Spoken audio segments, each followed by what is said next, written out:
dia, bem-vindos de volta a esta conversa com o Miguel Relvas.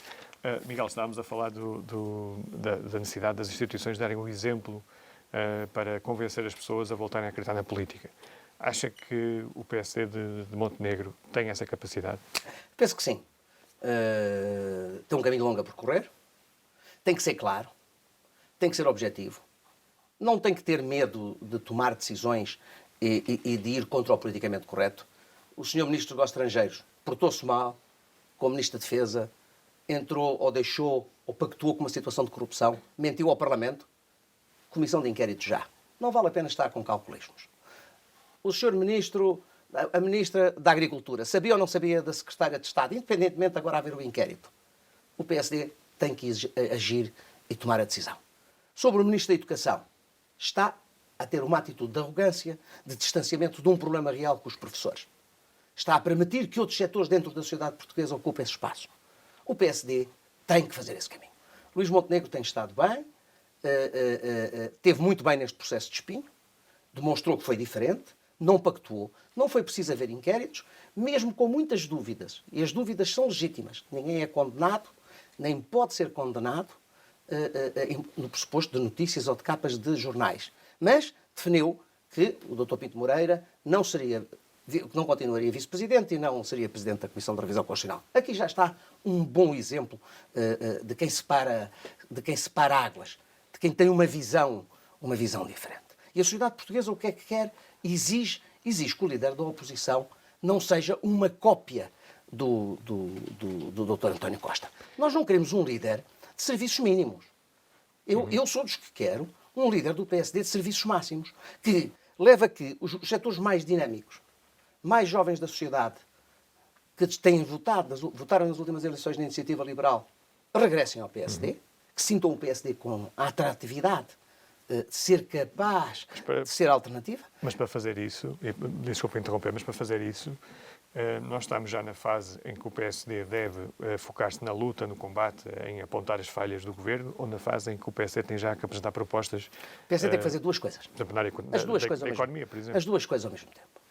Aqui tem que haver um ponto de equilíbrio. O PSD tem que ser capaz de começar a preparar um programa do governo e, para isso, ser capaz de seduzir os setores mais dinâmicos da sociedade.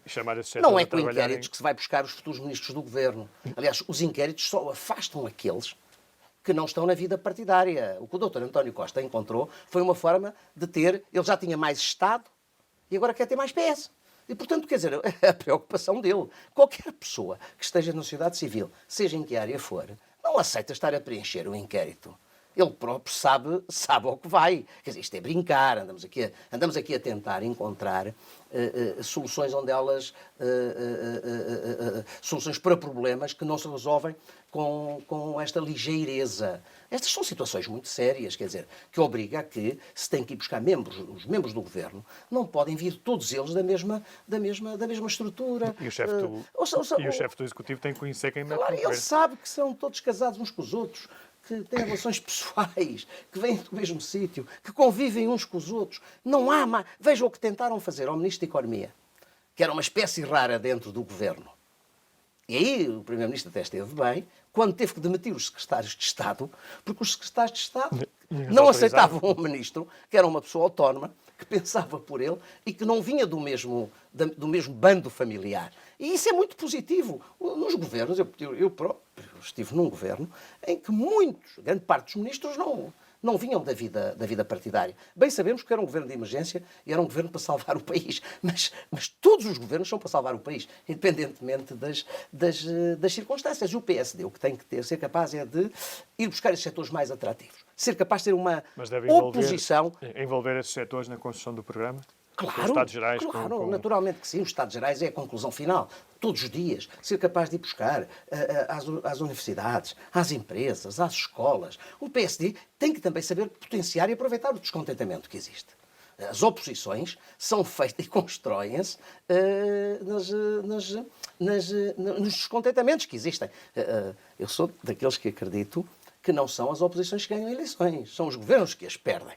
Porque quando se tem um bom governo, não há razão para eu correr o risco de ir ou aventurar-me numa nova alternativa. E faça isso. Acha que o governo de António Costa chega ao fim dos 4 anos? Acho que o António tem um cimento, que é o cimento da maioria absoluta. Se cair, eles não sabem para onde vão.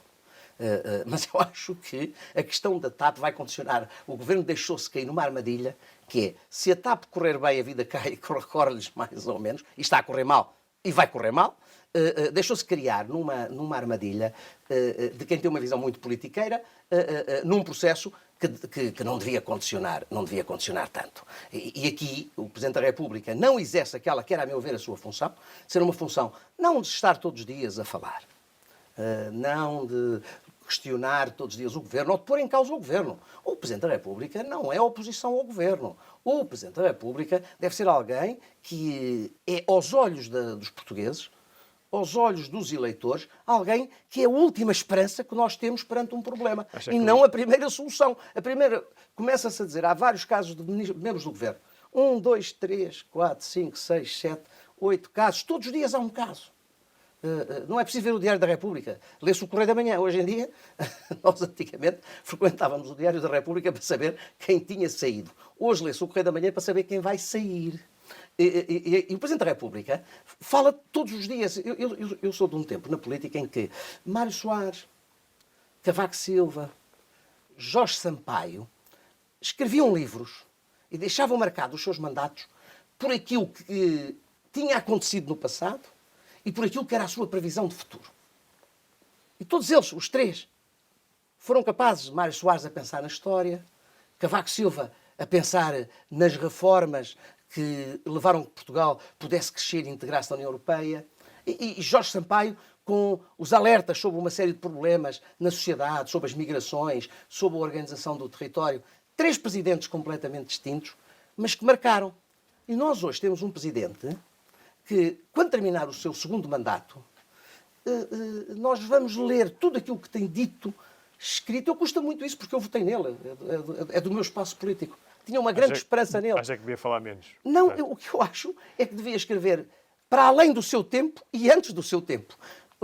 Hoje em dia, a sensação que nós temos é que comenta as capas dos jornais. E é muito mau, que para um Presidente da República é péssimo. É de uma grande infelicidade. E nós precisávamos de ter Presidentes da República que não sejam tão interventivos no dia-a-dia, mas que sejam ouvidos, ouvidos nos momentos. E nós tivemos isso. Isso leva-me a... E nós tivemos isso. Mesmo com presidentes em que eu estive em desacordo, eu hoje concordo, estou mais próximo de presidentes da República que foram eleitos à esquerda do que um Presidente da República que foi eleito do meu mandato. Quer dizer, nós passámos de um presidente distante, austero, mas interventivo. Imagina o que foi o processo da Troika com este Presidente da República. Imagine a decisão do Dr. Paulo Portas abandonar o governo ainda antes da saída da Troika com este Presidente da República. O que é que teria sido? A história teria sido completamente diferente. Cavaco Silva teve aí um papel extraordinariamente importante. E isto leva-me à última questão que gostava de colocar, que é precisamente as próximas presidenciais. Depois de 10 anos de Marcelo, acha que os portugueses vão querer um perfil diferente e acha que a sua área política, o PSD, tem os candidatos, prováveis candidatos adequados a essa missão? O que eu acho é que depois deste governo e deste presidente, a política vai ser muito diferente.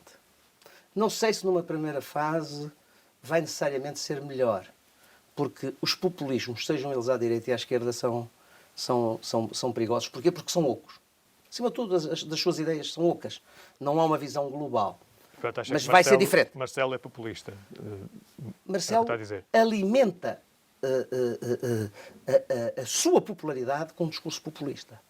Eu acho que a única preocupação, Marcelo Rebelo de Sousa faz lembrar o diretor de uma televisão. Vive preocupado com a audiência diária. E isso é muito negativo.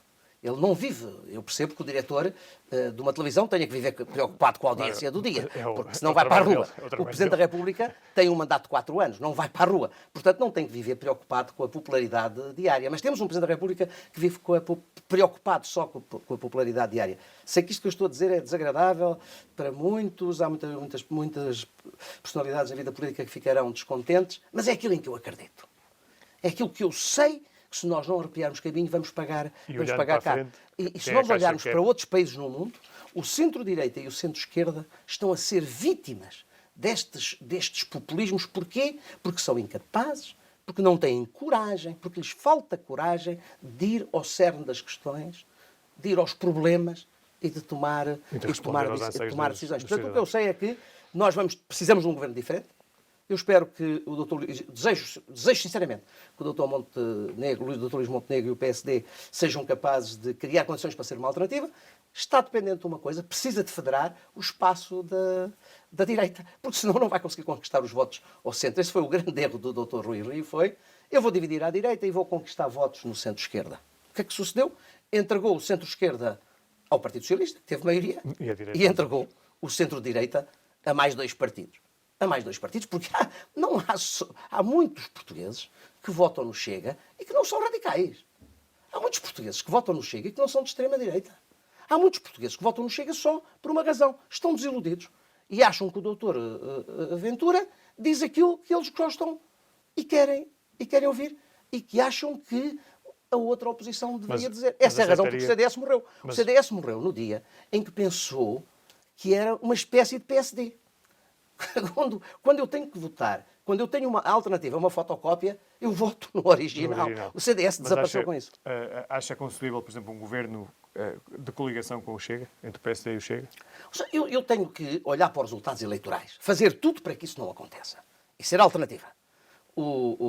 Em Espanha, nós tivemos o exemplo. Eu sou contra as barreiras sanitárias. Não há barreiras sanitárias à esquerda, porque é que vai haver barreiras sanitárias à direita? Eu tenho que fazer tudo para que, se o PS pode governar com o Chega da esquerda, que é o Bloco de Esquerda, quer dizer, a questão que se coloca aqui é o PSD tem que fazer tudo para que isso não aconteça. E o PSD hoje governa a Câmara de Lisboa, sem o Chega. É um bom exemplo. A Câmara de Lisboa é um pouco o espelho do país. Se o Dr. Luís Montenegro pegar nos grandes temas do país, nos grandes temas nacionais, se tiver resposta para a questão do desemprego, as questões sociais, a questão do primeiro emprego, olhar para esta questão dos professores, é uma vergonha os salários hoje que se pagam em Portugal. Se olhar para a questão dos impostos, que se pagam a mais, dos impostos sobre o trabalho, mais do que sobre as empresas. Então o que está a dizer, no fundo, é, em função dos resultados eleitorais, se for necessário coligar com o Chega, sim. Eu não posso entregar, eu não tenho o direito até eleitoral e o meu dever eleitoral é não criar condições para que o PS se eternize no poder. Portugal só pode ser governado pelo Partido Socialista. E para Presidente, Passos Coelho ou Marcos Mendes? Não, eu acho que, olha, como sabe, eu sou muito amigo dos dois. Sou muito amigo dos dois. E o Dr. Passos Coelho é um amigo meu de toda a vida. Acho que ele não tem nenhuma obrigação moral, não tem nenhum dever. Essa questão é uma questão que tem que ser definida por cada um em cada uma das circunstâncias. Agora, sei que o PSD hoje tem melhores candidatos do que as outras forças políticas e isso é uma vantagem. Agora, essa questão de serem candidatos, particularmente a 3 anos de distância, ainda é cedo. São questões muito sadias, mas acima de tudo, ninguém tem uma obrigação moral. Estes cargos são bem desempenhados quando quem os quer desempenhar acredita que deve ter um projeto, acredita que deve ter uma razão, que tem que haver um sentimento, tem que haver uma força interior que motivo para isso, não é? o empurre para esse desafio. Ser Presidente da República é de uma grande responsabilidade. Ser Primeiro-Ministro também é de uma grande responsabilidade. Não se pode ser só por ser. Quer dizer, o Dr. António Costa fez tudo ao Dr. António José Seguro para o destruir, para depois ser Primeiro-Ministro, para depois andar nesta política. Eu não me lembro de nenhuma grande reforma feita por este governo. As últimas reformas em Portugal acabaram entre o período de 2011 e 2015. E dir-me-ão assim, sim, mas isso foi porque estava cá a Troika a exigir. Eu até concedo que a Troika possa ter tido uma importância. Mas a verdade é que foram feitas. A partir de 2015 não há reformas em Portugal. A partir de 2015 não há reestruturações. Porque as reformas, elas não se fazem só porque é importante fazer, porque é bonito fazer. Elas precisam. Contra-reformas. Pelo contrário, eu pessoalmente, acabámos com 1.600 freguesias, já vão criar outra vez não sei mais quantas freguesias, quando a crítica que deviam dizer era o Miguel Relvas devia ter acabado com mais freguesias e devia ter acabado também com conselhos. Miguel, o nosso tempo está mesmo a terminar. Muito obrigado por ter aceito o nosso convite para estar aqui hoje. Muito obrigado. E agradeço também aos nossos telespectadores e também aos nossos ouvintes. Esta entrevista vai ser publicada na edição semanal do Jornal Económico, também em vídeo na JETV e em podcast no Spotify e nas plataformas de podcast. A todos, um bom fim de semana.